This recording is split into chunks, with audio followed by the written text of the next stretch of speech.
حرف آغاز۔ ہر ذہی شعور مسلمان خوب اچھی طرح جانتا ہے کہ آخرت کی تیاری کے لیے اس موجودہ زندگی کے علاوہ مذہب اسلام میں کسی اور دنیاوی زندگی کے دیے جانے کا کوئی تصور موجود نہیں۔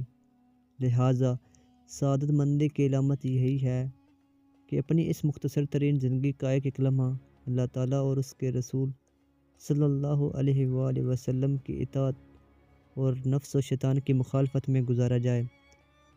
لیکن اس اعتراف حقیقت کے باوجود انسان ناتواں بتقائے بشریت اکثر و بیشتر غفلت کی جانب مائل ہو کر مختلف اسباب کی وجہ سے اپنے لیے ایسے اعمال کا انتخاب کر بیٹھتا ہے کہ جن کے باعث نہ صرف اس کی آخرت سخت خطرے میں پڑ جاتی ہے بلکہ دنیاوی لحاظ سے بھی سراسر خسارے کا سامنا کرنا پڑتا ہے۔ غافل مسلمانوں کی اس بڑی تعداد کو دو بڑے گروہ میں تقسیم کیا جا سکتا ہے، کیونکہ ان میں سے بعض تو وہ ہوتے ہیں کہ جو اس بات کو بخوبی سمجھتے ہیں کہ جس چیز کو ہم نے اپنے لیے پسند کرنے کی حماقت کی ہے اس میں ہمارا اپنا ہی نقصان ہے، اور بعض ایسے ہوتے ہیں کہ جو سستی و غفلت اور علم دین سے محرومی کے باعث اپنی غلطی تسلیم کرنے اور باعث ہلاکت اعمال کو نقصان کا سبب ماننے کے لیے تیار ہی نہیں ہوتے، بلکہ وہ اسے بالکل درست بلکہ بعض اوقات تو ان کی ادائیگی کو اپنا کمال تصور کرتے ہیں۔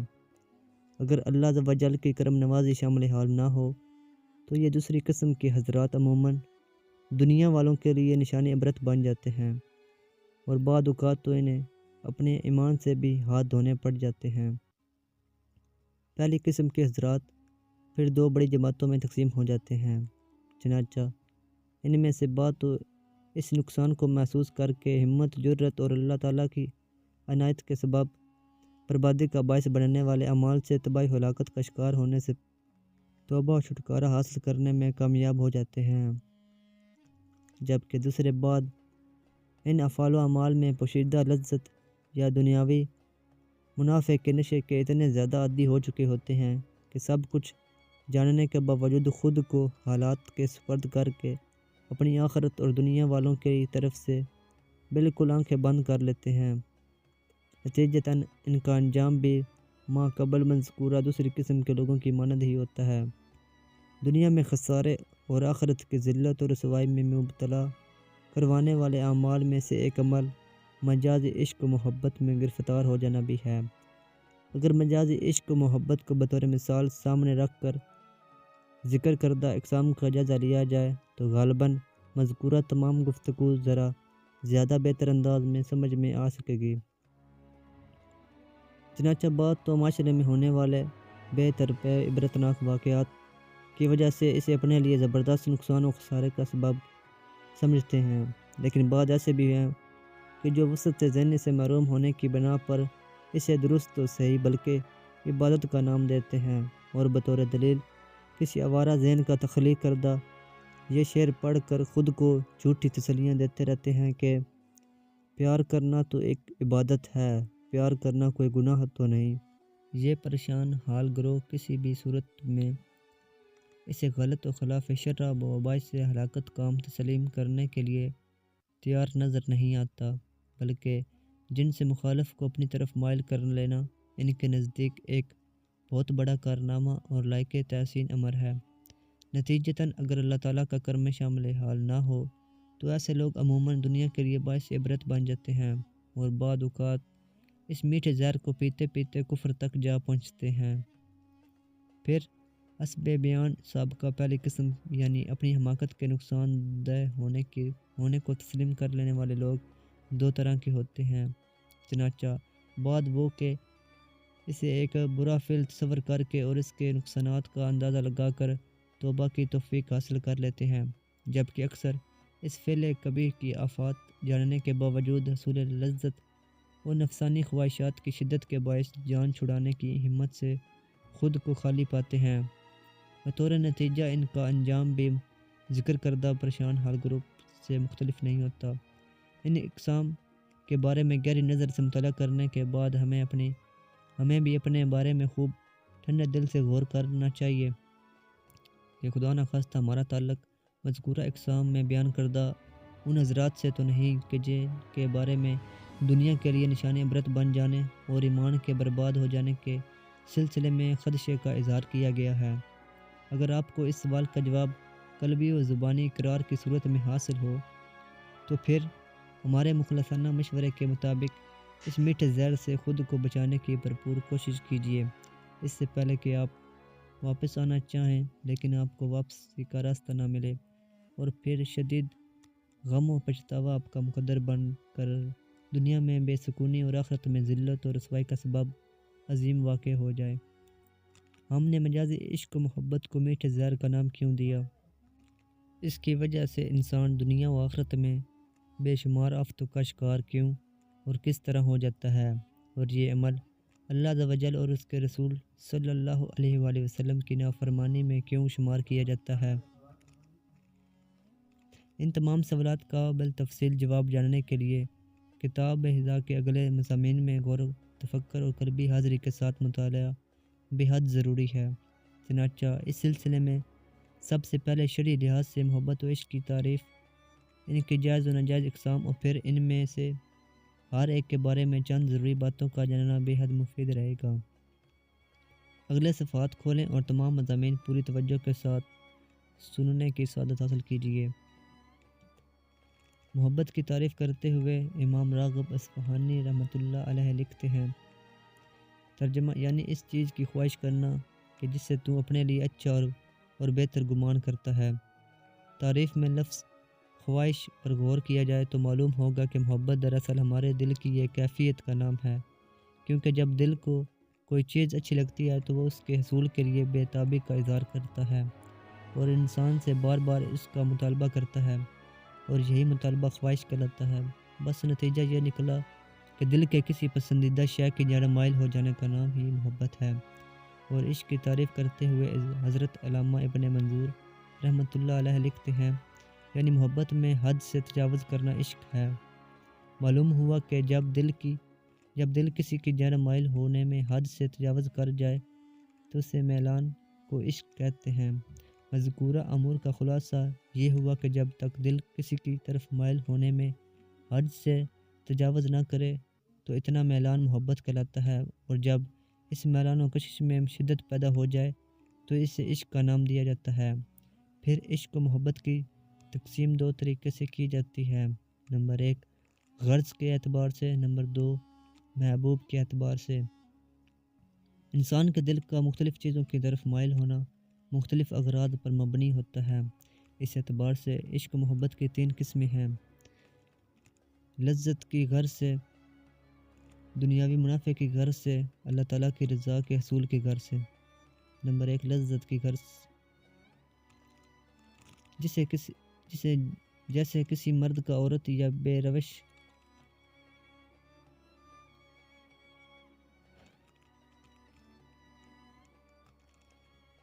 نمبر 1 لذت کی غرض سے، جیسے کسی مرد کا عورت یا بے ریش لڑکوں سے عشق و محبت کرنا۔ نمبر 2 دنیاوی منافع کی غرض سے، جیسے انسان کا اپنے کاروبار و مال وغیرہ سے عشق و محبت کا رکھنا۔ نمبر 3 اللہ تعالیٰ کی رضا کے حصول کی غرض سے، جیسے ہمارے انبیاء علیہ السلام و صحابہ وال بیت طہار رضوان اللہ تعالیٰ علیہ اجمعین و اولیاء کاملین رحمۃ اللہ علیہ اور علیہ علم حضرات سے عشق و محبت رکھنا۔ محبوب کے اعتبار سے ان کی 4 اقسام ہیں: واجب، مستحب، مباح، ناجائز و حرام۔ واجب سے مراد وہ عشق و محبت ہے جس کا اختیار کرنا ہر مومن پر لازم و ضروری ہے، جیسے اللہ تعالیٰ اور اس کے رسول صلی اللہ علیہ وآلہ وسلم سے محبت رکھنا۔ مستحب سے مراد وہ عشق و محبت لیا جاتا ہے جس کا اختیار کرنا لازم و ضروری تو نہیں ہوتا، لیکن یہ باعث اجر و ثواب ضرور ہے، جیسے دنیاوی دوستوں سے اللہ تعالیٰ کی رضا کی خاطر عشق و محبت رکھنا۔ یاد رہے کہ اس محبت میں اخلاص کی علامت یہ ہے کہ اس کا آغاز، درمیان و انجام گناہ سے خالی ہو۔ مباح سے مراد وہ محبت و عشق ہے جس کا کرنا نہ گناہ نہ ثواب، جیسے پالتو جانوروں سے عشق و محبت کرنا۔ حرام سے مراد وہ محبت و عشق ہے جو کسی حرام و ناجائز شے سے ہو، جیسے سود، رشوت سے، عشق و محبت یا وہ عشق و محبت جو کسی ایسے شخص سے ہو کہ جس سے اللہ تعالیٰ اور اس کے رسول صلی اللہ علیہ وآلہ وسلم ناپسند فرماتے ہوں، جیسے فاسق، فاجر اور بدمذہبوں سے عشق و محبت رکھنا، یا ایسا عشق و محبت جو گناہوں اور اللہ تعالیٰ اور رسول اللہ صلی اللہ علیہ وآلہ وسلم کی نافرمانی میں مبتلا کروانے کا سبب بن جائے، جیسے نامحرم عورتوں اور بے رش لڑکوں سے عشق و محبت کرنا۔ ابھی کچھ دیر پہلے تعریف محبت میں کہا گیا کہ یہ کسی کی طرف دل کے مائل ہونے کا نام ہے، اور یہ بات کس پر پوشیدہ نہیں کہ دل کا مائل ہونا انسان کی قدرت و اختیار سے باہر ہے، اور جب ایک چیز انسان کی قدرت و اختیار سے ہی باہر ہے تو پھر بسا اوقات محبت کو واجب قرار دینا کس طرح درست ہو سکتا ہے؟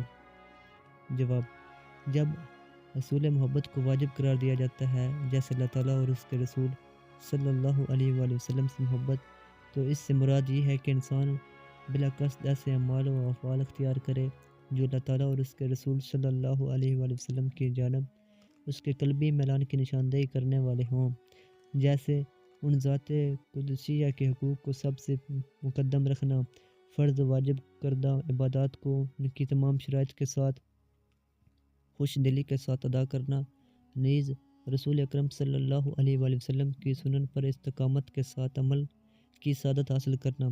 یہاں تک بیان کردہ تفصیل کے بعد یقیناً آپ بھی اس حقیقت کو تسلیم کرنے میں تردد سے کام نہ لیں گے کہ عشق و محبت کو اس وقت تک اچھا یا برا نہیں کہا جا سکتا جب تک ان کا سبب معلوم نہ ہو جائے، کیونکہ اسباب کی معرفت کے بعد ہی کسی انسان کے لیے فائدہ یا نقصان، ثواب یا گناہ کے اصول، دنیا و آخرت میں عزت یا ذلت کے مقدر ہونے اور اللہ تعالیٰ اور اس کے رسول صلی اللہ علیہ وآلہ وسلم کی بارگاہ میں مقبول یا مردود ہونے کا کوئی حکم لگایا جا سکتا ہے۔ پھر ما قبل مذکورہ اقسام میں سے دو اقسام زیادہ اہمیت کے حامل ہیں، جنہیں عموماً عشق حقیقی اور عشق مجازی کا نام دیا جاتا ہے۔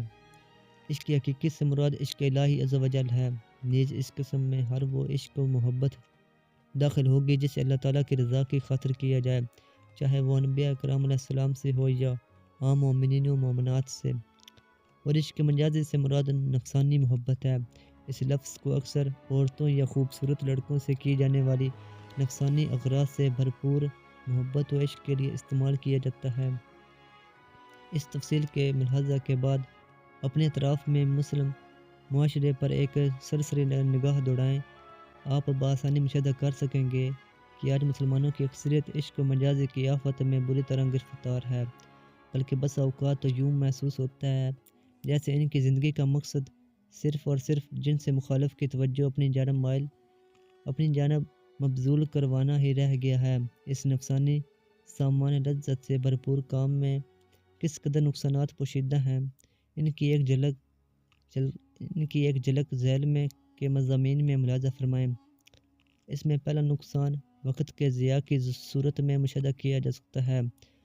وقت جیسی قیمتی دولت کی قدر کرنے والے بخوبی جانتے ہیں کہ یہ نعمت اللہ تعالیٰ کی طرف سے عطا کردہ ایک ایسا قیمتی سرمایہ ہے کہ جسے صحیح مقام پر خرچ کرنا انسان کو دنیا و آخرت میں کامیابی و کامرانی کے قریب تر کر دیتا ہے، جبکہ اس کا غلط استعمال انسان کو مسلسل ناکامیوں کی دلدل میں دھنساتا چلا جاتا ہے۔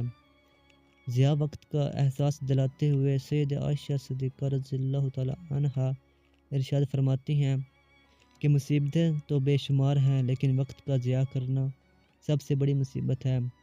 اور اسی احساس میں مزید تقویت کے لیے حضرت محمد بن حاتم ترمذی رضی اللہ تعالیٰ عنہ کا یہ ارشاد بھی یقیناً توجہ طلب ہے کہ تمہارا اصل سرمایہ تمہارا دل اور تمہارا وقت ہے، جبکہ تم نے ان دونوں کو خیالات کی گندگیوں میں پھنسا دیا ہے اور اپنے اوقات کو ان گناہوں میں ضائع کر دیا ہے جن کا ارتکاب مناسب نہ تھا۔ وہ شخص کب نفع کما سکتا ہے کہ جس کا راس العمل یعنی اصل سرمایہ ہی خسارے میں ہو۔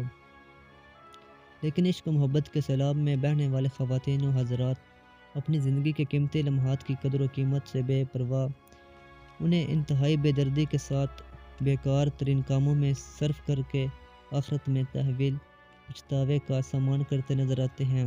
مثلاً اسکول، کالج، یونیورسٹی کے گیٹ کے باہر کھڑے ہوئے جن سے مخالف کی ایک جھلک کے منتظر نوجوان چھٹی کے انتظار اور چھٹی کے بعد بس اسٹاپ تک بلکہ بعض اوقات تو گھر تک پہنچانے کے لیے پیچھا کرنے میں اپنا قیمتی وقت ضائع کرتے ہوئے بآسانی دیکھے جا سکتے ہیں۔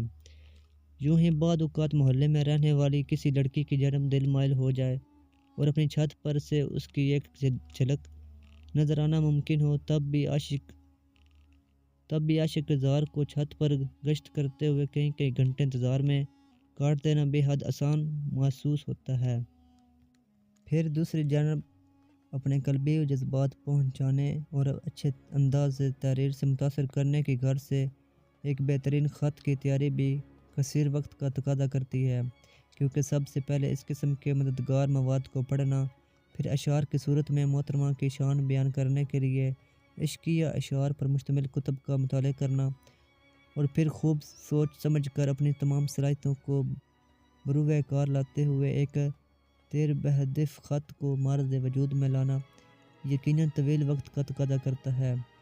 پھر اس قلبی کیفیات کے ترجمان مکتوب کو دوسروں کی نگاہوں سے پوشیدہ رکھتے ہوئے محبوب تک پہنچانے کی منصوبہ بندی، اور پھر اس پر عمل پیرا ہونا بھی بہت سا وقت فضول خرچ کروا دیتا ہے۔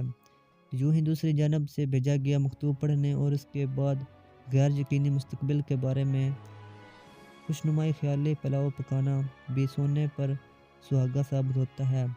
فلموں ڈراموں کے ذریعے تھیوری حاصل کر چکنے والا قابل رحم عاشق خوب اچھی طرح جانتے ہیں کہ کسی کا دل اپنی جان مائل کرنے کے لیے کم از کم اپنے ظاہر کو سنوارنا اور کسی مشہور فلمی شخصیت سے مشابہت اختیار کرنے کا پریکٹیکل بے حد ضروری ہے۔ اسی بنا پر ایسے حضرات مشن پر روانگی سے قبل ایک طویل مدت تک اپنے آپ کو آئینے میں مختلف پہلوؤں سے دیکھ کر خود سے سوال کرتے رہتے ہیں کہ میں کیسا لگ رہا ہوں، یہاں تک کہ اندر سے آواز آتی ہے کہ آج تو ایسا خوبصورت لگ رہا ہے کہ جیسے ہیرو کی نقل کی گئی۔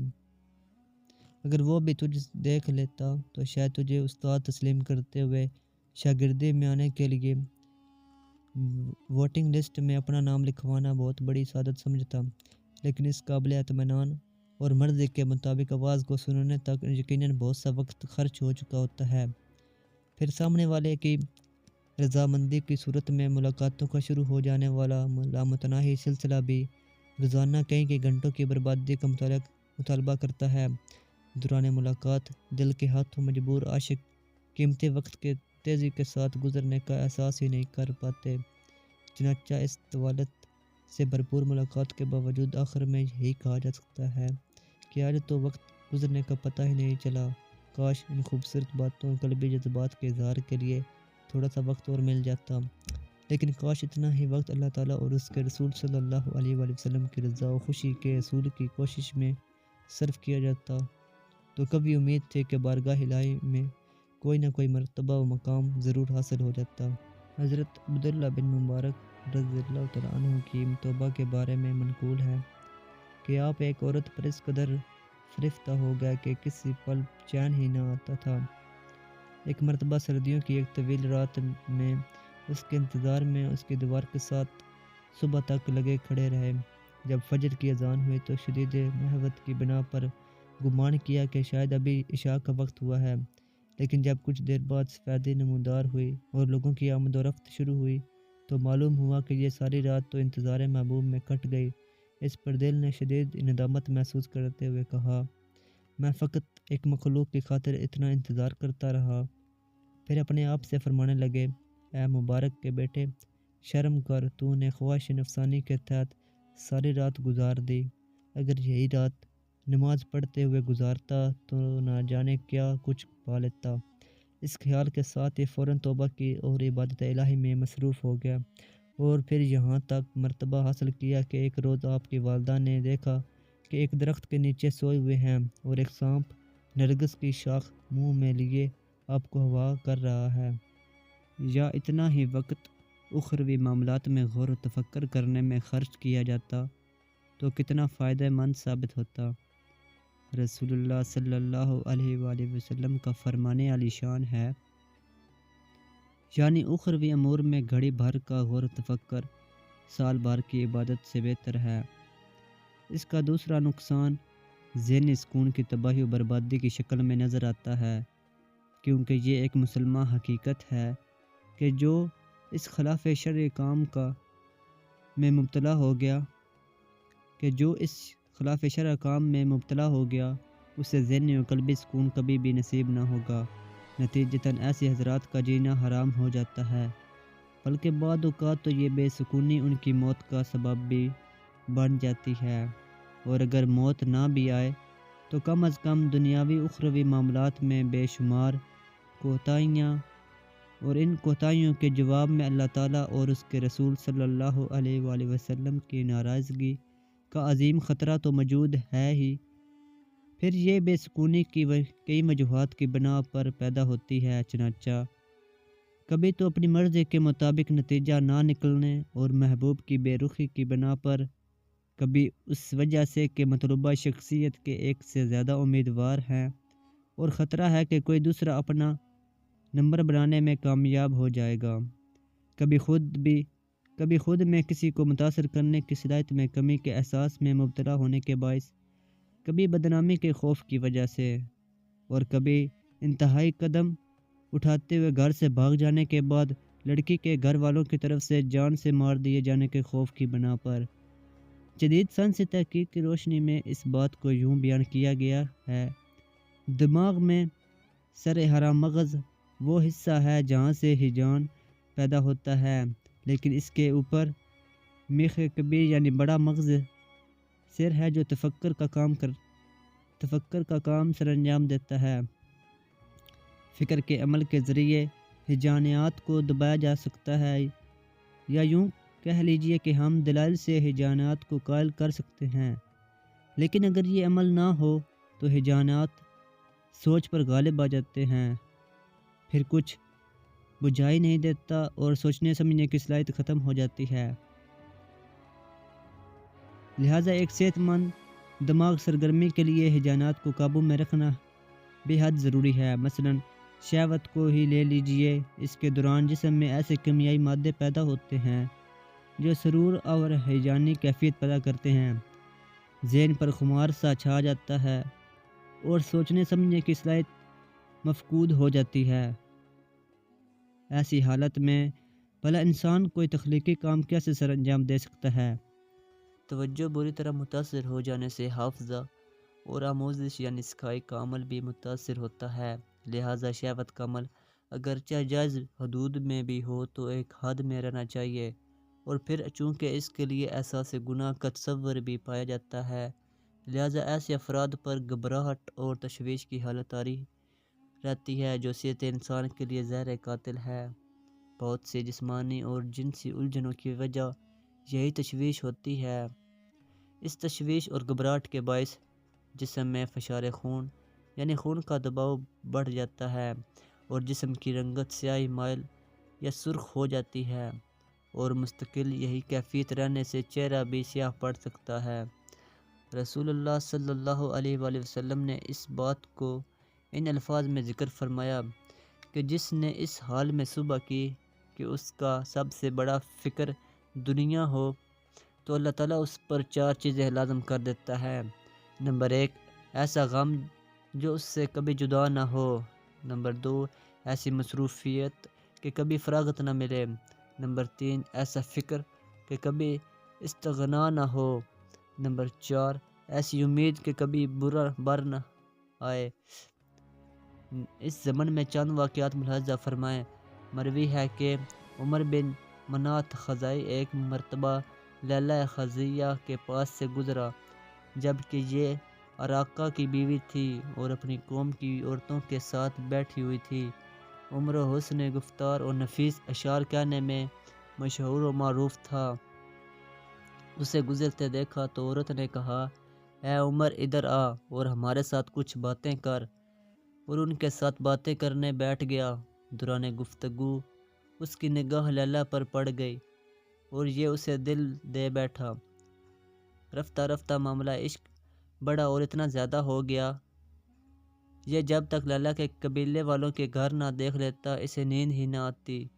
کچھ عرصہ بعد اسے وسوسہ لاحق ہو گیا، عقل گم ہو گئی اور ہر وقت زبان پر اسی کا تذکرہ رہا کرتا تھا۔ اس نے اس کے بارے میں کئی اشعار بھی کہے۔ محمد بن زیاد عرابی کہتا ہے کہ میں نے کسی گاؤں میں ایک نوجوان کو دیکھا کہ اس کے گلے میں کچھ تعویذ لٹکے ہوئے تھے، مکمل برہنہ حالت میں، فقط شرمگاہ پر ایک چھیتڑا باندھے گھوم رہا تھا۔ اس کے پاؤں میں ایک رسی تھی جس کا سرا پیچھے پیچھے آنے والے ایک بڑھیا کے ہاتھ میں تھا۔ میں نے دیکھا کہ یہ دیوانہ خود اپنے بازو چبا رہا تھا۔ بڑھیا سے اس کے بارے میں پوچھا، کہا میرا بیٹا ہے۔ میں نے پوچھا کہ اس کی یہ حالت کیوں ہے، اس پر کوئی جن تو نہیں آ گیا؟ کہنے لگی، واللہ نہیں، بلکہ معاملہ یہ ہے کہ یہ اور اس کی چاچا زاد ایک ہی مکان میں پروان چڑھے۔ جب جوان ہوئے تو یہ اس سے دل لگا بیٹھا اور وہ بھی اس سے محبت کرنے لگی۔ اب لڑکی کے گھر والوں نے اسے پابند کر رکھا ہے اور اس سے ملنے یا دیکھنے سے روک دیا ہے۔ بس اسی صدمے کے باعث میرے بیٹے کی عقل زائل ہو گئی ہے اور وہ کچھ ہو گیا ہے جو تم دیکھ رہے ہو۔ میں نے بڑھیا سے اس کا نام پوچھا، کہا اکرما۔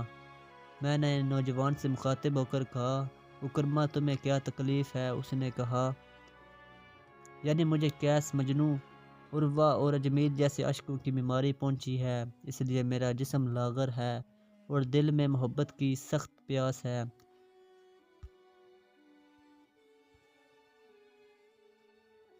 کہا جاتا ہے کہ ابو عبداللہ صغرائے ملکیہ سے عشق کرتا تھا، حالانکہ وہ رنگ کی کالی کلوٹی تھی، لیکن اس کے باوجود یہ شخص اس کی محبت میں بیمار پڑ گیا، حتیٰ کہ جب مرنے کا وقت قریب آیا تو اس کے گھر والوں میں سے کسی نے صغرا کے مالک کو کہا، ابو عبداللہ کا آخری وقت ہے، اگر تم اپنی لونڈی کو کچھ دیر کے لیے اس کے پاس بھیج دو تو شاید اس کی حواس درست ہو جائیں۔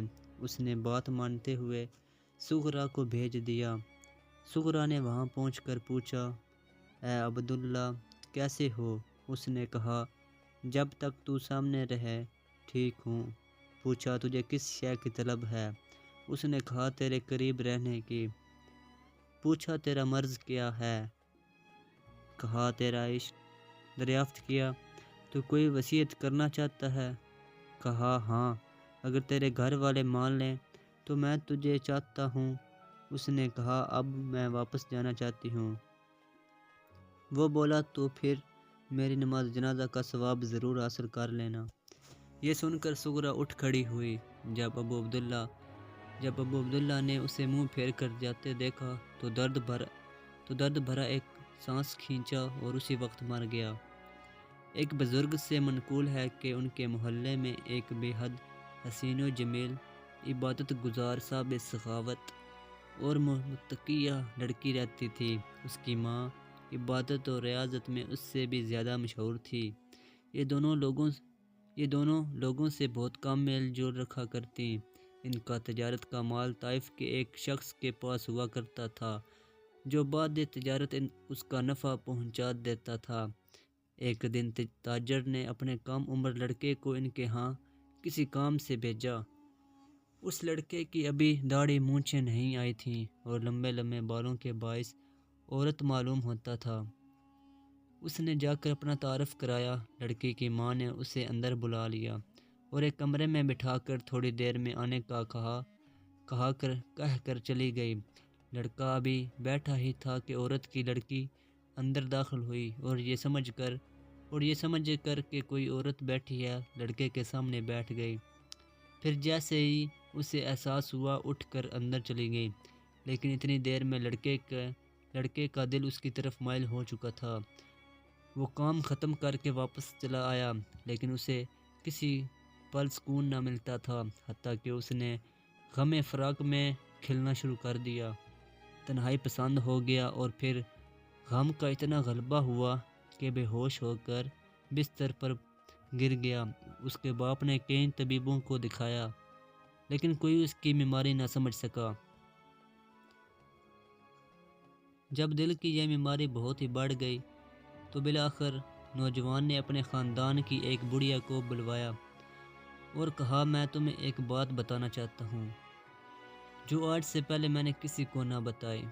چونکہ مجھے اپنی زندگی سے نا امیدی ہو چلی ہے، لہٰذا صرف تمہیں یہ بات بتانا چاہتا ہوں، اس شرط پر کہ تم اسے پوشیدہ رکھنے کی ضمانت دو، ورنہ میں صبر کرتا رہوں گا حتیٰ کہ اللہ تعالیٰ میرے معاملے میں کوئی فیصلہ فرما دے۔ یہ بلا جو مجھ پر نازل ہوئی ہے یقیناً مجھے مار ڈالے گی۔ مجھ پر لازم ہے کہ میں جس سے محبت کرتا ہوں اس کی عزت پر حرف نہ آنے دوں۔ میں اس کے معاملے میں لوگوں کے طعن و تشنیع سے ڈرتا ہوں، لہٰذا تم اس راز کو اپنے سینے میں چھپا کر رکھنا۔ جب اس عورت نے رازداری کا وعدہ کر لیا تو نوجوان نے اسے سارا معاملہ بتا دیا۔ عورت بولی، بیٹا تو نے یہ تمام معاملہ مجھے پہلے کیوں نہ بتا دیا؟ نوجوان نے کہا، اس لڑکی کو حاصل کرنے کا کون سا طریقہ ہو سکتا ہے؟ تم تو اس کی عبادت و ریاضت کا حال جانتی ہو۔ بڑھیا نے کہا، بیٹا یہ میرے ذمہ رہا، مجھے امید ہے کہ میں تمہارے پاس ایسی خبر لاؤں گی کہ تم خوش ہو جاؤ گے۔ پھر وہ بڑھیا اس لڑکی کی ماں کے پاس پہنچی اور لڑکے کی باطنی و ظاہری حالت کی شکستگی اور اس کے باوجود صبر و تحمل سے کام لینے کی تمام داستان بیان کر دی۔ لڑکی کی ماں نے اسے اپنی بیٹی کے پاس پہنچا دیا تاکہ وہ براہ راست اس سے بات کر لے۔ بڑھیا نے تمام حادثہ اس کے سامنے بھی بیان کر دیا اور پھر اسے ان الفاظ میں سمجھانا شروع کیا، بیٹی تم اپنی جوانی کو کیوں پوسیدہ کر رہی ہو؟ تمہارا اس حال میں زندگی کے دن گزارنا کس مقصد کے تحت ہیں؟ لڑکی نے کہا، چاچی جان آپ مجھ پر کون سا برا حال دیکھتی ہیں؟ بڑھیا بولی، بات یہ نہیں، لیکن تم جیسی عورت کو دنیا میں خوش رہنا اور جس تھوڑے کو اللہ عز و جل نے حلال کیا ہے یعنی نکاح، اس سے فائدہ اٹھانا چاہیے اور اس کے ساتھ اللہ تعالیٰ کی عبادت بھی نہ چھوٹے۔ اس طرح اللہ تعالیٰ دونوں جہانوں کی نعمتیں تمہارے لیے جمع کر دے گا۔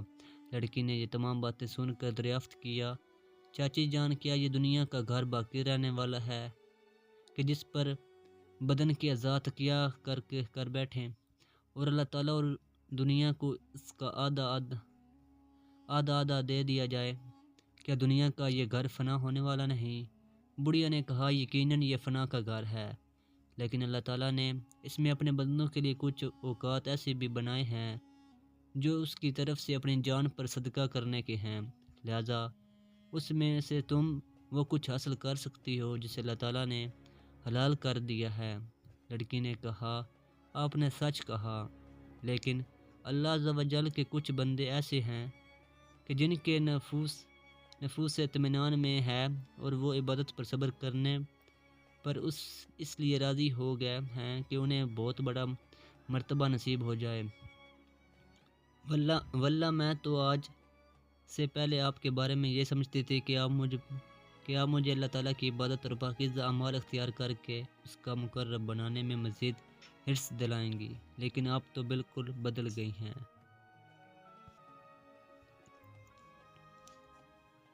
بڑھیا نے لڑکے کا حال دوبارہ بیان کیا۔ لڑکی نے جواب دیا، اسے میری طرف سے کہنا کہ اے بھائی، میں نے اپنے آپ کو ایسے مالک کے ہاں ہبہ کر دیا ہے کہ جو سب بڑے بڑے انعام و اکرام کرنے والوں سے یقیناً بڑا ہے، اور جو بندہ سب سے کٹ کر اس کا ہو رہے اور اس کی عبادت و اختیار کرے وہ اس کا مددگار ہے، لہذا اب ہبہ ہو جانے کے بعد واپسی کی کوئی سبیل نہیں۔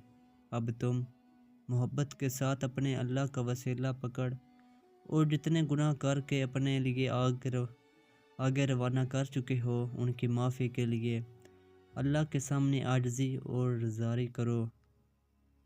یہ پہلا موقع ہے جو تجھ پر اللہ سے سوال کرنا لازم ہے، اور میرے سامنے بھی یہ پہلا موقع ہے کہ میں تجھے نصیحت کروں۔ اگر تو نے اللہ تعالیٰ کی عبادت شروع کر دی تو اللہ تعالیٰ تیرے گناہ کم کر دے گا اور تجھے قلب کی شہوت اور سینوں کے خیالات سے آزادی نصیب ہوگی، کیونکہ انسان کو یہ زیب نہیں دیتا کہ وہ اللہ تعالیٰ کی نافرمانی کرے، گناہوں اور معافی مانگنے کو بھول جائے اور دنیاوی خواہشات پوری ہونے کی دعا کرنے لگے۔ اے بھائی، خود کو گناہوں کی کھائیوں سے بچا اور اللہ عز و جل کے فضل سے مایوس نہ ہو۔ اگر وہ تجھے صرف اپنا بننے والا دیکھے گا تو ہو سکتا ہے کہ وہ تجھے اور مجھے ملا دے۔ جو کچھ میں نے تجھے نصیحت کی ہے اسے اپنے دل میں بٹھا لے، آئندہ مجھے اس بارے میں گفتگو نہ کرنا، میں تجھے کوئی جواب نہ دوں گی۔ اب وہ بڑھیا اٹھ کھڑی ہوئی اور نوجوان کو سارا ماجرا کہہ سنایا۔ لڑکا یہ سب سن کر بہت رویا۔ بڑھیا نے کہا، بیٹا میں نے کسی عورت کو اس لڑکی کی طرح اللہ تعالیٰ کی یاد میں اپنے دل میں بساتے ہوئے نہیں دیکھا۔ اب تم وہی کرو جس کا اس نے تم کو مشورہ دیا ہے، واللہ اس نے نصیحت میں کوئی کسر نہیں چھوڑی۔ اب تم خود کو ہلاکت کے کاموں میں مت ڈالو، ورنہ اس وقت شرمندگی اٹھاؤ گے جس وقت شرمندگی سے کوئی فائدہ حاصل نہ ہوگا۔ اگر میں کوئی ایسا ہیلا جانتی کہ جس سے تیرا کام بن جاتا تو ضرور اختیار کرتی، لیکن میں نے اس لڑکی کو دیکھا ہے کہ اس نے اپنی دونوں آنکھوں کے سامنے اپنے رب کو بسا رکھا ہے، اب اسے دنیا کی زینت کی طرف کوئی نہیں پھیر سکتا۔ اس پر وہ نوجوان پھر رونے لگا اور بولا، جس کی طرف اسے اس دعوت دی ہے میں وہ سب کیسے کر سکتا ہوں، اور معلوم نہیں کہ وہ آخری وقت کب آئے گا جب ہم دونوں ایک دوسرے سے ملیں گے۔ پھر اس کا درد محبت مزید تیز ہو گیا۔ بڑھیا نے اس کے معاملے کو چھپائے رکھا۔ وہ نوجوان ایک کمرے میں مقید ہو گیا حتیٰ کہ اس کا وہیں دم نکل گیا۔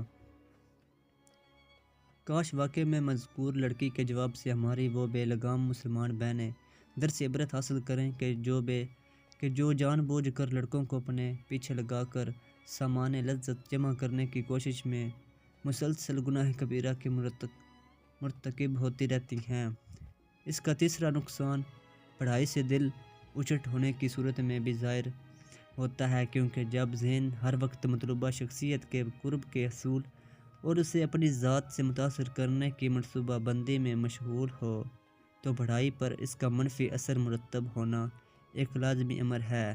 نتیجتاً جو پہلے پڑھائی میں بہترین سمجھے جاتے تھے، اسی نفسانی کام میں مشغولیت کے بعد اپنی کلاس میں پڑھائی کے معاملے میں سب سے پیچھے نظر آتے ہیں۔ سارا سال ان چکروں میں ضائع کرنے کے بعد امتحانات کے ایام میں ان کی پریشانی قابل دید و باعث و عبرت و نصیحت ہوتی ہے، اور پڑھائی میں ناکام رہنے والے کے دنیاوی مستقبل پر اس کا کتنا برا اثر پڑے گا اس کا اندازہ لگانا کم از کم ذی شعور حضرات کے لیے بالکل دشوار نہیں۔ اس کا پانچواں نقصان کثیر گناہوں میں مبتلا ہو جانے کی صورت میں ظاہر ہوتا ہے، کیونکہ اس کام میں پھنس جانے کے بعد خود کو بے شمار دیگر گناہوں سے بچانا تقریباً ناممکن ہو جاتا ہے، بلکہ اس کی وجہ سے دوسرے مزید افراد بھی اللہ تعالیٰ کی نافرمانی میں مبتلا ہو جاتے ہیں۔ مثلاً اکثر اوقات بے پردہ باہر نکل کر دعوت نظارہ فراہم کرنے والی خواتین کی نگاہ کرم کے ایک سے زائد امیدوار پیدا ہو جاتے ہیں، اور کبھی جان بوجھ کر پیدا کیے جاتے ہیں۔ خصوصاً کالج اور یونیورسٹی کے ماحول میں یہ نظارے عام دیکھے جا سکتے ہیں۔ ایسے حالات میں کسی ایک حضرت کا باقی حضرات پر غالب آنا بظاہر مشکل نظر آتا ہے۔ نتیجتاً محترمہ کی نگاہوں سے دوسروں کو گرانے کے لیے قرب کا متمنا ہر عاشق دوسرے کے ایسے راز اور ذاتی کمزوریوں کی جستجو کرتا ہے کہ جنہیں ظاہر کر کے اس کی عزت کو پامال اور دوسروں کی نگاہوں میں حقیر ثابت کرنے کا سامان کیا جا سکتا ہے۔ لہٰذا مخالفین کے مذکورہ قسم کے کمزور پہلو ہاتھ میں آتے ہی سب میں عام کرنے کی کوشش کی جاتی ہے، اور اگر کوئی کمزور پہلو ہاتھ نہ آ سکے تو خود سخت الزامات کے ذریعے ہی ذکر کردہ مکروہ و مقصد حاصل کرنے کی غیر اخلاقی کوشش جاری رہتی ہے، اور اسی طرح ایک مقصد نفسانی میں حصول کامیابی کے لیے غیبت اور چغلی اور الزام تراشی کا وسیع دروازہ کھل جاتا ہے۔ پھر بسا اوقات مطلوبہ شخصیت کا میلان کسی اور جانب ہوتا ہے۔ ایسی صورت میں محبت کرنے والے کو اپنے مطلوبہ مقصود سے دستبردار ہو کر دوسرے کے لیے راستہ چھوڑ دینا ایک مشکل ترین امر محسوس ہوتا ہے۔ نتیجتاً ان کے دل میں اس شخص کے لیے سخت بغض و حسد پیدا ہو جاتا ہے، اور یہ حسد اس وقت اور زیادہ شدید ہو جاتا ہے کہ جب دوسرا دعوے دار اس شخص کی بنسبت قدرتی اعتبار سے زیادہ حسین و جمیل و دیگر اوصاف حمیدہ کا مالک ہو، کیونکہ اس صورت میں محروم رہ جانے کا یقین غالب ہو جاتا ہے، اور پھر کبھی بھی یہ کینہ و حسد ایسے حضرات کو شدید نقصان پہنچانے اور قتل و غارت میں مبتلا ہونے کی راہ دکھا دیتا ہے، جیسا کہ عام مشاہدہ کیا جا سکتا ہے۔ گزشتہ دنوں اخبار میں شائع ہونے والی یہ خبریں ملاحظہ فرمائیں۔ گوال منڈی لاہور کے علاقے میں مین بازار میں لڑکی کے عاشق نے اس کے ہونے والے شوہر کو چھریوں کے بے ترپے وار کر کے شدید زخمی کر دیا۔ زخمی کی اگلے روز شادی تھی۔ بتایا گیا ہے کہ مین بازار گوال منڈی کہ محمد اشرف کے بیٹے شکیل کی شادی فیروز والا میں طے پائی، تاہم اس کا ایک رشتہ دار نوجوان لطیف عرف مانی اس کی ہونے والی بیوی کا عاشق تھا۔ گزشتہ روز شکیل گھر سے باہر نکلا تو گلی میں چھپے لطیف عرف مانی نے اسے چھریاں مار دیں۔ نیز چونکہ محترمہ یا محترم کی نگاہوں میں مقام و مرتبہ حاصل کرنا ہی مقصود زندگی بن چکا ہوتا ہے، لہذا ایسے حضرات کو یہ پرواہ کرنے کی بھی فرصت نہیں ہوتی کہ ان گناہوں کی آخرت میں کیا سزا مقرر کی گئی ہے۔ اس گروہ کو درج ذیل حدیث مبارکہ یاد رکھنی چاہیے۔ رسول اللہ صلی اللہ تعالیٰ علیہ وآلہ وسلم کا فرمان علی شان ہے، قبر میں عذاب عموماً 3 چیزوں کی وجہ سے ہوتا ہے: پیشاب کی چھینٹوں سے نہ بچنا، غیبت اور رسول اللہ صلی اللہ تعالیٰ علیہ وآلہ وسلم نے ارشاد فرمایا، پھر میں ایسے مقام سے گزرا کہ جہاں کچھ لوگ ایسے تھے کہ جن کے پہلوؤں پر سے گوشت کاٹ کر کھایا جا رہا تھا کہ یہ اسی طرح کھا جس طرح تو اپنے بھائی کا گوشت کھایا کرتا تھا۔ میں نے پوچھا، یہ کون لوگ ہیں؟ تو انہوں نے کہا، یہ لوگ غیبت اور عیب جوئی کرنے والے ہیں۔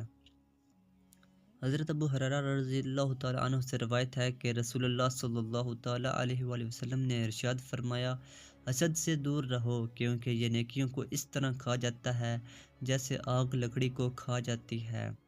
یوں ہی اس کام میں مشغول افراد کو وبال و بدنگاہی مول لینا پڑتا ہے، کیونکہ اس گہری دلدل میں پھنسنے کی ابتدا عموماً نگاہ کو آزاد چھوڑ دینے کی بنا پر ہی ہوتی ہے، اور ایک بار اس جال میں پھنسنے کے بعد اپنی نگاہ کی حفاظت کا تصور ایک خواب کے علاوہ اور کچھ نہیں۔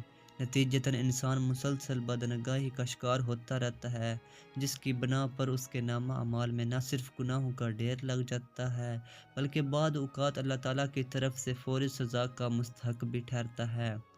حضرت ابو ہریرہ رضی اللہ تعالیٰ عنہ سے روایت ہے کہ رسول اللہ صلی اللہ تعالیٰ علیہ وآلہ وسلم کا فرمان علی شان ہے، آنکھیں بھی زنا کرتی ہیں اور ان کا زنا حرام اشیاء کو دیکھنا ہے۔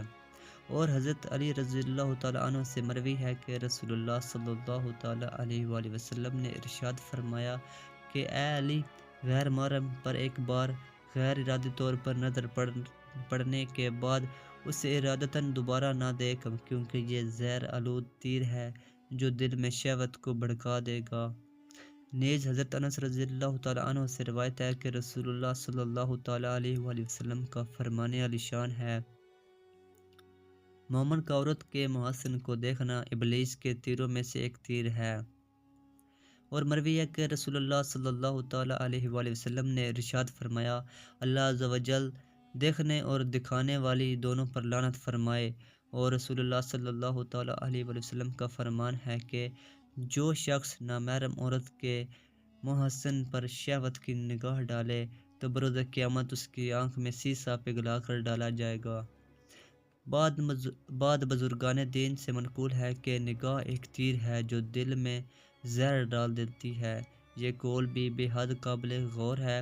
حضرت ابو قاسم جنید بغدادی رضی اللہ تعالیٰ عنہ کہا کرتے تھے، اپنی نگاہ کو اللہ عز و جل کی محبت میں مصروف رکھو، یعنی اس سے فقط وہی چیزیں دیکھو جو اللہ عز و جل کی رضا کے حصول کا سبب بنے۔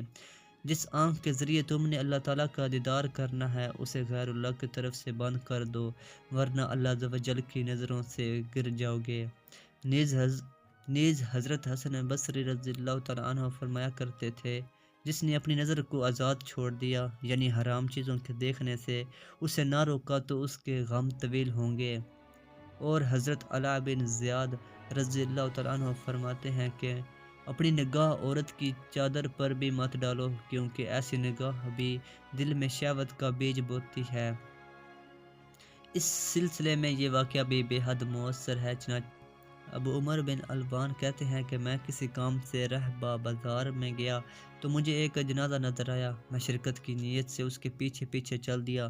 نماز و دفن کے بعد میری نگاہ بلا ارادہ ایک حسین عورت کے چہرے پر پڑ گئی۔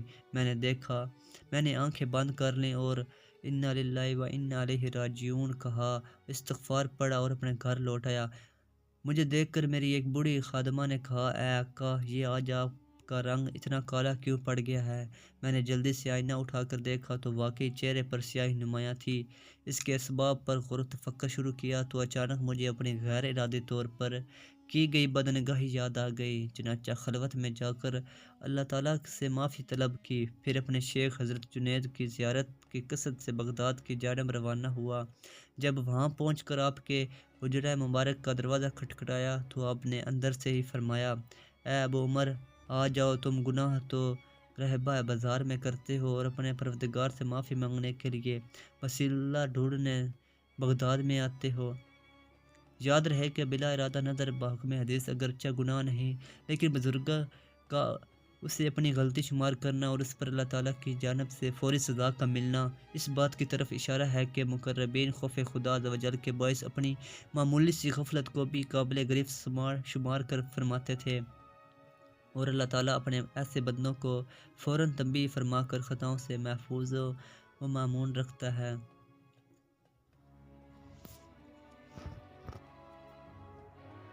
اسی طرح جب آدمی جنس مخالف کے عشق میں گرفتار ہو جاتا ہے تو شیطان اس سے بعد ایسے گناہ بھی کروا لیتا ہے کہ جن میں مبتلا ہونے کے بارے میں اس نے گزشتہ زندگی میں کبھی تصور بھی نہیں کیا ہوتا۔ مثلاً اکثر بات ابتدائی محبت و عشق میں فرقین کو اپنے اس عمل میں بے حد اخلاص نظر آتا ہے، چنانچہ اسے پاکیزہ محبت کا نام دیا جاتا ہے۔ یہی وجہ ہے کہ جب کسی ہمدرد کی جانب سے اس کے منفی اثرات کے بارے میں سمجھانے کی کوشش کی جائے تو جواب دیا جاتا ہے کہ واللہ ہمارا کسی قسم کی برائی کا ارادہ نہیں ہے، ہم تو اس معاملے میں بالکل سنجیدہ اور صاف ذہن رکھنے والے ہیں۔ لیکن پاکیزگی کا یہ تصور در حقیقت شیطان کی طرف دکھائے گئے جھوٹے خوابوں کا نتیجہ ہوتا ہے۔ یہی وجہ ہے کہ کچھ عرصے بعد جب فاصلے سمٹنا شروع ہوتے ہیں تو نہ چاہتے ہوئے بھی نگاہ شریعت میں قابل نفرت کاموں میں مشغولیت بڑھتی چلی جاتی ہے، خصوصاً جب کم عمری، بے روزگاری یا دیگر غیر شادی شدہ بھائی بہنوں کی موجودگی یا برادری و ذات و قوم کے مختلف ہونے یا غربت یا کسی پیشے سے وابستگی کے باعث شادی پر قدرت مشکل دکھائی دیتی ہے۔ اس سلسلے میں کسی دیہاتی نے بہت ہی پیاری بات کہی ہے۔ چنانچہ حضرت اسماء رضی اللہ تعالیٰ عنہ فرماتے ہیں کہ میں نے ایک دیہاتی سے محبت کی حقیقت کے بارے میں دریافت کیا۔ اس نے جواب دیا، محبت ایک پودا ہے، اس کا بیج دیکھنا، اس کا پانی بار بار دیکھنا، اس کی پرورش، ملاقاتیں، اس کی کمی علیحدگی اور اس کا نتیجہ گناہ، اللہ عز و جل کی نافرمانی اور جنون ہے۔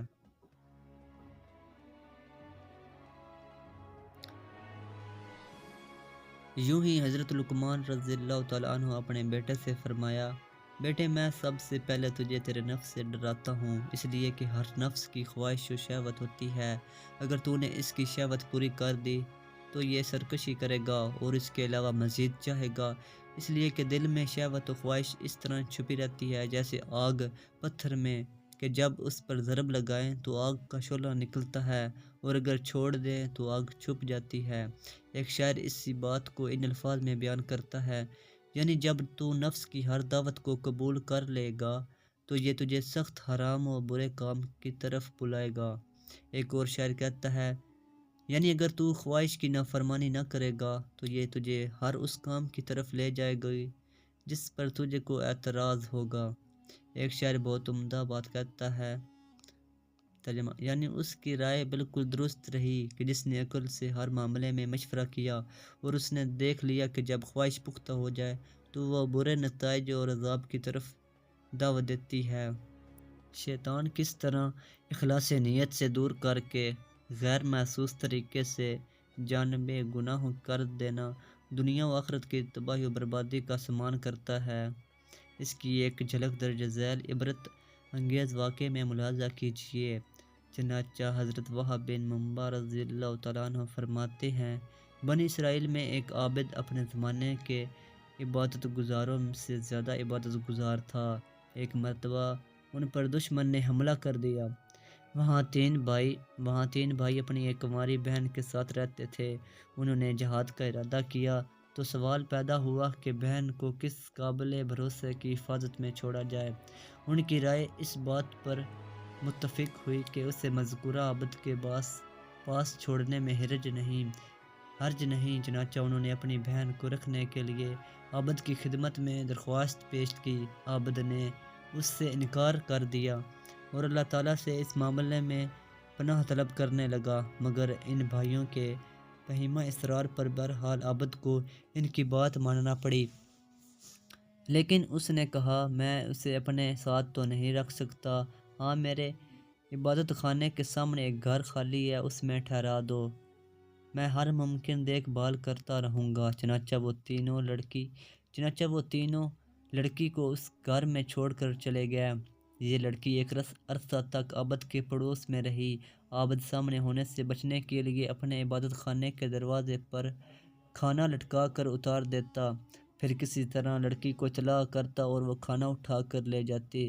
کچھ عرصے کے بعد شیطان نے اس کے دل میں نرمی کا جذبہ بیدار کرتے ہوئے مشورتاً کہا، کم از کم دن میں تو اس کے دروازے تک جا کر کھانا دے آیا کر، کیونکہ ایسا نہ ہو کہ لڑکی کو کھانا لے جاتے دیکھ کر کوئی اس پر عاشق ہو جائے، ویسے بھی اس میں زیادہ ثواب ہے۔ عابد نے اس کا مشورہ قبول کر لیا، چنانچہ اب وہ لڑکی کے دروازے تک کھانا پہنچانے لگا، لیکن اس قسم کی بات چیت نہ کرتا تھا۔ کچھ عرصے گزرنے کے بعد شیطان پھر اس کے پاس آیا اور بظاہر نیکی کی ترغیب دیتے ہوئے کہا، اگر تو اس کے گھر کے اندر جا کر کھانا رکھ آیا کرے تو تیرے لیے اور زیادہ ثواب ہوگا۔ چنانچہ اب وہ گھر کے اندر کھانا رکھنے لگا۔ پھر کچھ عرصہ بعد شیطان نے اسے کہا، اگر تو اس سے کچھ باتیں بھی کر لے تو یقیناً اسے سکون ملے گا، اکیلے رہ کر بیچاری پریشان ہو گئی ہوگی۔ اس مشورے پر بھی عمل پیرا ہوتے ہوئے وہ کچھ عرصے اس سے باتیں کرتا رہا اور اب کبھی کبھار عبادت خانے سے اس کی طرف جھانک بھی لیا کرتا۔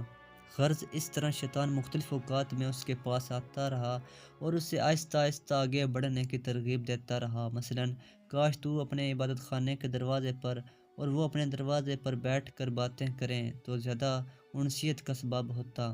جب یہ بھی مان لیا تو کہا، اگر اس کے دروازے کے پاس جا کر باتیں کرے تو اسے سامنے نہ آنا پڑے گا۔ جب یہ بھی مان لیا گیا تو کہا، اگر تو گھر کے اندر جا کر گفتگو کرے تو اور بھی اچھا ہے، تاکہ اس سے چہرہ بھی باہر نہ نکالنا پڑے۔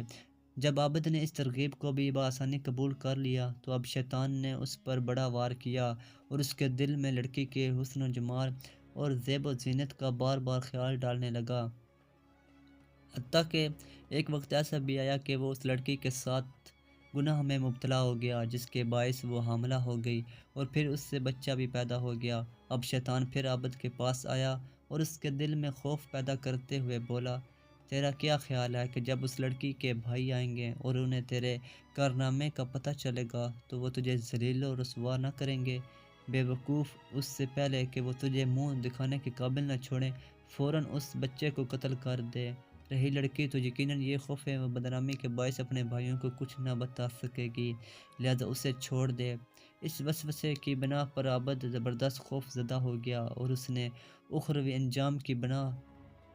انجام کی پرواہ کیے بغیر بچے کو قتل کر دیا۔ جب اس کام سے فارغ ہو گیا تو شیطان کچھ ہی دن بعد دوبارہ موجود ہوا اور بولا، کیا تیرا گمان ہے کہ جو کارنامہ تو نے سر انجام دیا ہے، لڑکی اسے اپنے بھائیوں کو نہ بتائے گی، ضرور بتائے گی، لہٰذا اب اس مصیبت سے نجات کی فقط یہی صورت ہے کہ تو اسے بھی جان سے مار دے۔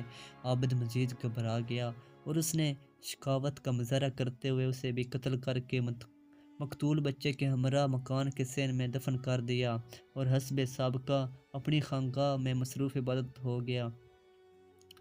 تھوڑے عرصے بعد لڑکی کے بھائی واپس آئے تو عابد نے مصنوعی غم کا اظہار کرتے ہوئے جھوٹی کہانی سناتے ان کی بہن کے مرنے کی اطلاع دی اور تعزیت کرتے ہوئے دعائے جملے کہے۔ ان لوگوں نے اس کی عبادت اور بزرگی کا لحاظ کرتے ہوئے یقین کر لیا۔ پھر یہ انہیں لڑکی کی قبر پر لے گیا۔ تمام بھائی غم و ملال میں مبتلا ایک دن اس کی قبر پر رہے اور پھر اپنے گھروں کو واپس لوٹ گئے۔ اس رات جب یہ تینوں بھائی سوئے تو شیطان ان کے خواب میں آیا اور انہیں بتایا کہ عابد نے تم سے جھوٹ بولا ہے، اس نے تمہاری بہن کے ساتھ حقیقتاً ایسا کیا ہے اور اسے فلاں جگہ دفن کیا ہوا ہے۔ جب ان کی آنکھ کھلی اور ایک دوسرے کے سامنے آئے تو سب نے اپنا اپنا خواب بیان کیا۔ بڑے بھائی نے کہا، مجھے تو یہ کوئی جھوٹا خواب معلوم ہوتا ہے، بھلا وہ عبادت گزار ایسا کیسے کر سکتا ہے، اس پر توجہ نہ کرو۔ لیکن چھوٹے بھائی نے کہا، میں تو ضرور اس مقام پر جاؤں گا اور خواب کی تصدیق یا تکذیب کروں گا۔ اس کے پختہ ارادے کو دیکھتے ہوئے بقیہ دونوں بھائی بھی ساتھ ہو لیے۔ جب قبر کھودی تو شیطان کی دی ہوئی خبر کے مطابق اس میں بہن اور بچے کی لاش موجود تھی۔ وہ فوراً گیا اور عابد پر سختی کی تو اس نے بھی مجبوراً اپنے گناہ کا اعتراف کر لیا۔ مقدمہ بادشاہ کے سامنے پیش کیا گیا اور عابد کے لیے سزائے موت کا فیصلہ سنایا گیا۔ جب اسے سولی پر چڑھانے کا وقت آیا تو شیطان پھر آ پہنچا اور عابد سے بولا، میں تیرا وہی ساتھی ہوں کہ جس نے تجھے اس تمام فتنے میں مبتلا کروایا۔ اگر آج تو میری بات مان کر اللہ تعالیٰ کا انکار کر دے تو میں تجھے اس مصیبت سے نجات دلوا سکتا ہوں۔ عابد نے اپنی بدبختی پر آخری مہر لگاتے ہوئے صرف دنیاوی عذاب سے نجات کی خاطر اللہ عز و جل کا انکار کر دیا۔ جیسے ہی اس سے یہ کفر سرزد ہوا، شیطان اس کے دشمنوں کے درمیان سے فرار ہو گیا اور اس عابد کو حالت کفر میں ہی سولی پر چڑھا دیا گیا۔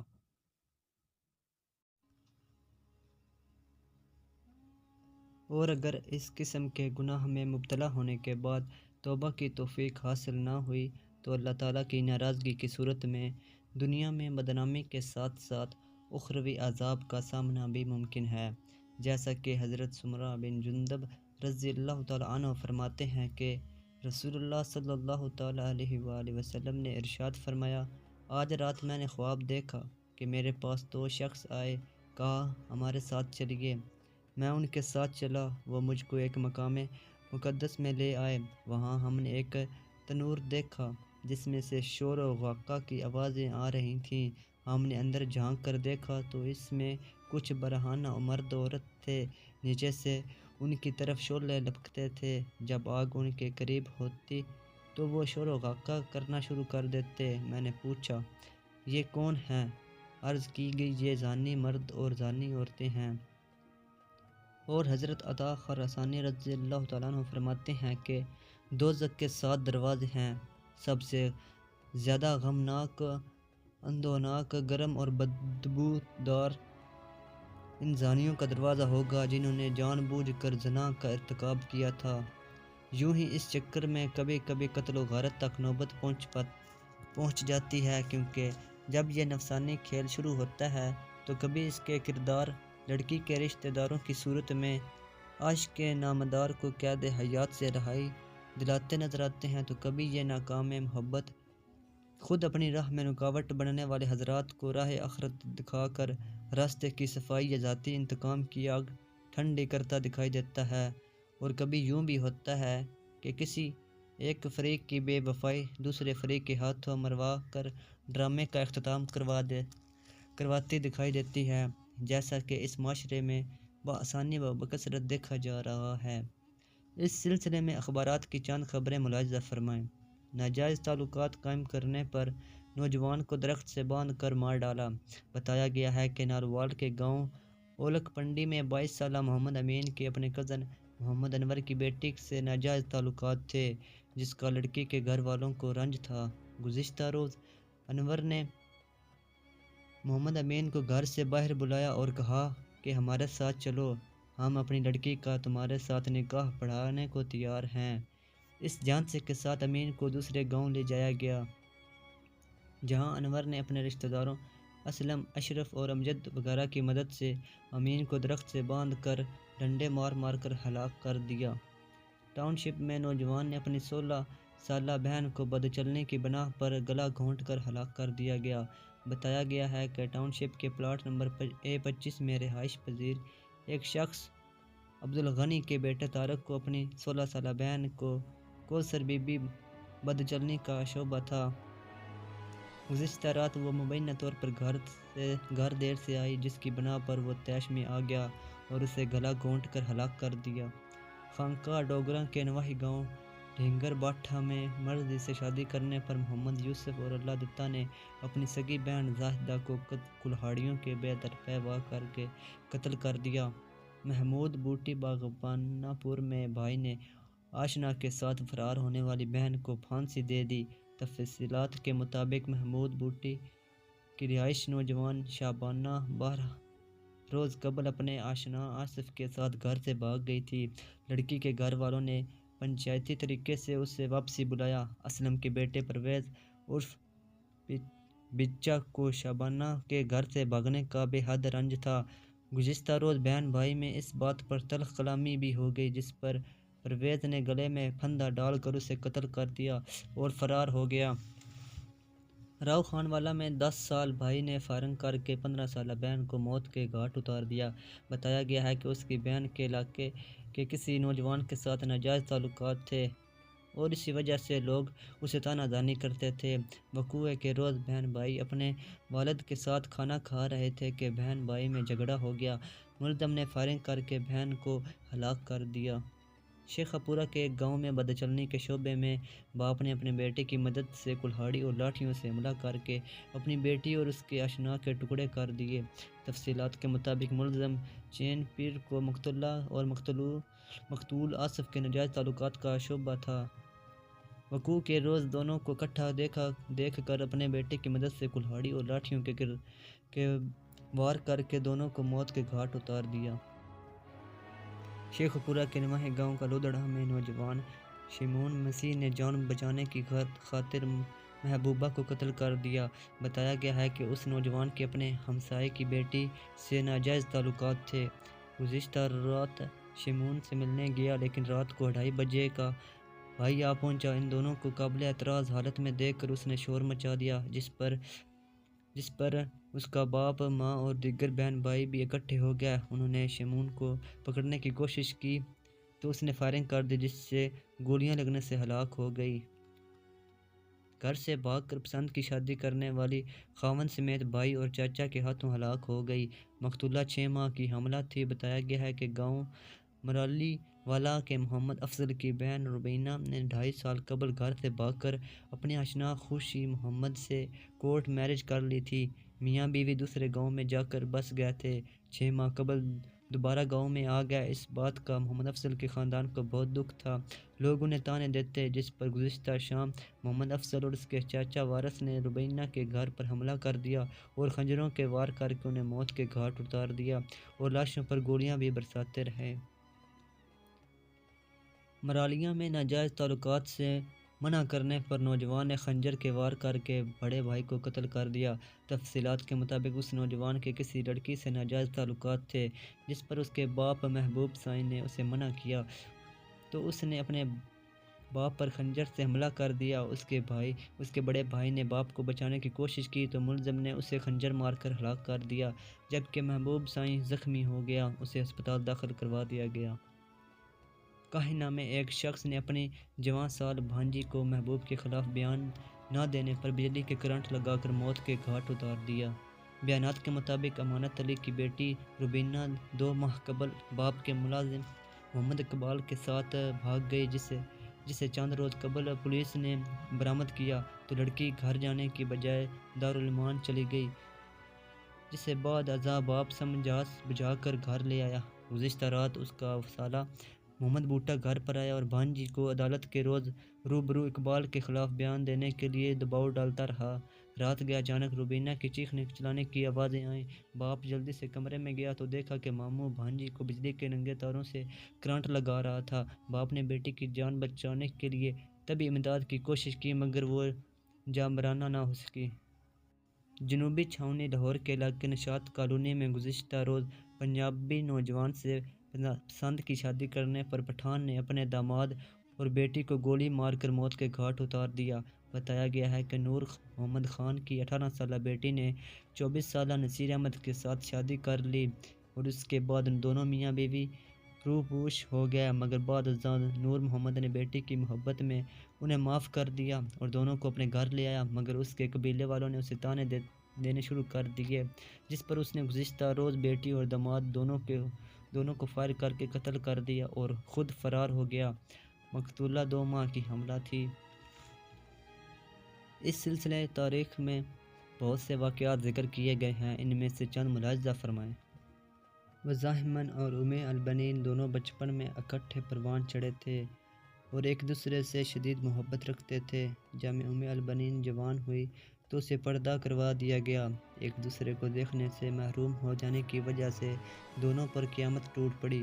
جب شام کے بادشاہ ولید بن عبد الملک نے حج کیا تو اسے البنین کے حسن و جمال کی رعنائیوں اور بہترین ادب و اخلاق کے حامل ہونے کی خبر پہنچی۔ متاثر ہو کر شادی کا پیغام بھیجا۔ اس کے گھر والوں نے قبول کرتے ہوئے شادی کر دی اور بادشاہ اسے اپنے ساتھ شام لے گیا۔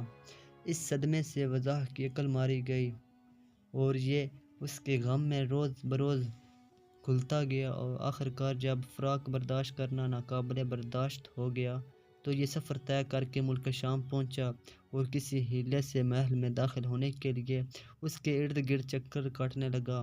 ایک دن اس نے ایک لونڈی کو محل میں جاتے دیکھا تو پہلے اس سے کچھ انس پیدا کیا، پھر پوچھا تم البنین کو جانتی ہو؟ لونڈی نے کہا تم میری مالکن کے بارے میں پوچھ رہے ہو؟ اس نے کہا ہاں وہ میری چاچا زاد ہے، اگر تم اسے میرے بارے میں اطلاع کر دو تو وہ بہت خوش ہوگی۔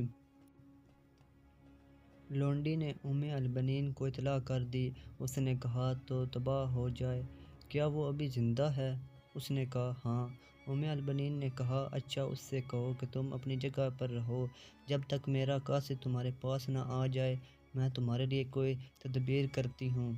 لونڈی نے یہ پیغام وضاح تک پہنچا دیا۔ کچھ عرصہ بعد اس نے ہیلا کر کے وضاح کو اپنے پاس بلوا لیا اور ایک صندوق میں سوراخ کروا کر اس میں بند کر دیا۔ جب خطرہ ٹل جاتا تو اسے باہر نکال کر اس سے باتیں کرتی اور جب جاسوسی کا خوف ہوتا تو دوبارہ بند کر دیتی۔ ایک مرتبہ ولید کو ایک قیمتی جوہر تحفے میں پیش کیا گیا۔ اس نے اپنے نوکر سے کہا کہ یہ جوہر البنین کے پاس لے جاؤ۔ ایک مرتبہ ولید کو ایک قیمتی جوہر تحفے میں پیش کیا گیا۔ اس نے اپنے ایک نوکر سے کہا کہ یہ جوہر اپنے البنین کے پاس لے جاؤ اور کہو کہ یہ امیر المومنین کو ہدیہ کیا گیا ہے۔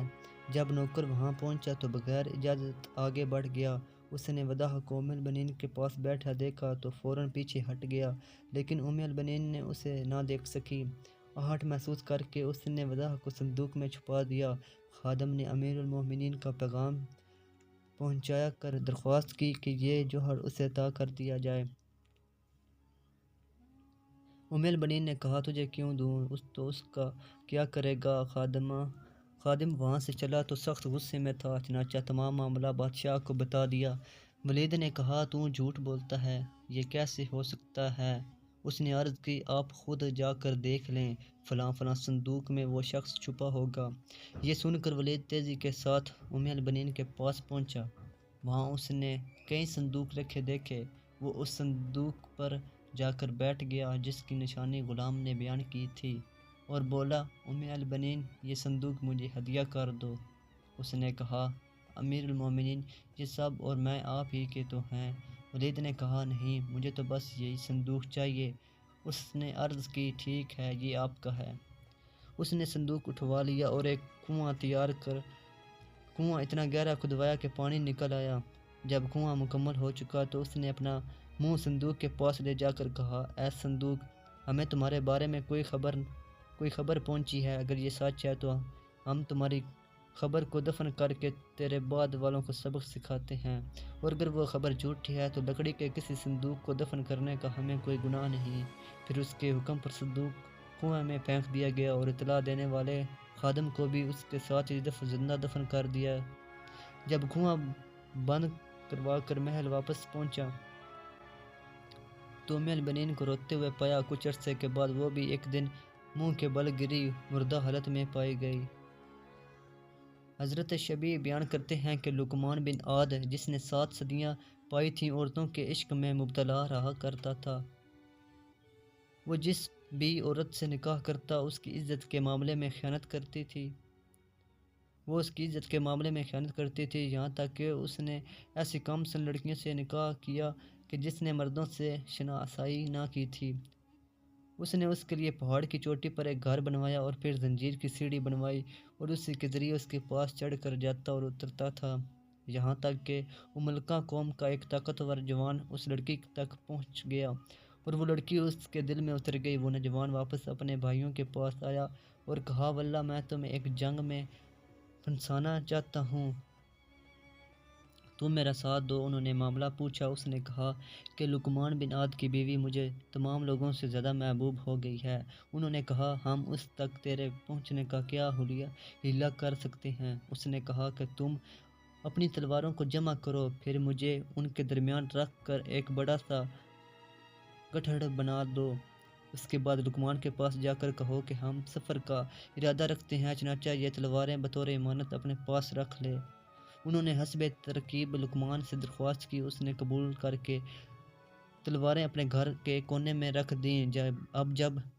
اب جب بھی لقمان باہر جاتا، لڑکی تلواریں کھول دیتی اور نوجوان اس سے باتیں کرتا۔ جب محسوس ہوتا کہ لقمان آنے والا ہے تو لڑکی اسے دوبارہ چھپا دیتی۔ اس طرح کئی دن گزر گئے۔ آخر ایک دن اس کے بھائی آئے اور تلواریں لے کر چلے گئے۔ ان کے جانے کے بعد لقمان نے دیکھا کہ چھت کے قریب تھوک چمٹا ہوا ہے۔ اس نے بیوی سے پوچھا، یہ کس نے تھوکا ہے؟ اس نے کہا، میں نے۔ لقمان نے کہا، اچھا ذرا تھوک کے بتا۔ جب لڑکی نے تھوکا تو اس کا تھوک وہاں تک نہ پہنچ سکا۔ لقمان نے کہا، ہائے تباہی، مجھے تلواروں نے دھوکے میں مبتلا رکھا۔ پھر اس نے غصے میں لڑکی کو پہاڑ سے نیچے پھینک دیا، جس کے باعث اس کے ٹکڑے ٹکڑے ہو گئے۔ پھر وہ نیچے اترا تو اس کی سارا نامی بیٹی سامنے آ گئی۔ اس نے پوچھا، ابا جان خیریت تو ہے؟ کیا بات ہے؟ اس نے غصے میں کہا، تو بھی عورتوں میں سے ہے۔ پھر اس کے سر کو چٹان پر دے مارا، جس سے وہ بھی ہلاک ہو گئی۔ اس وقت سے بے گناہ عورت کے مرنے پر عرب میں یہ کہاوت چل نکلی، یعنی اس عورت نے کوئی گناہ نہیں کیا مگر جیسا گناہ سحر نے کیا ہے۔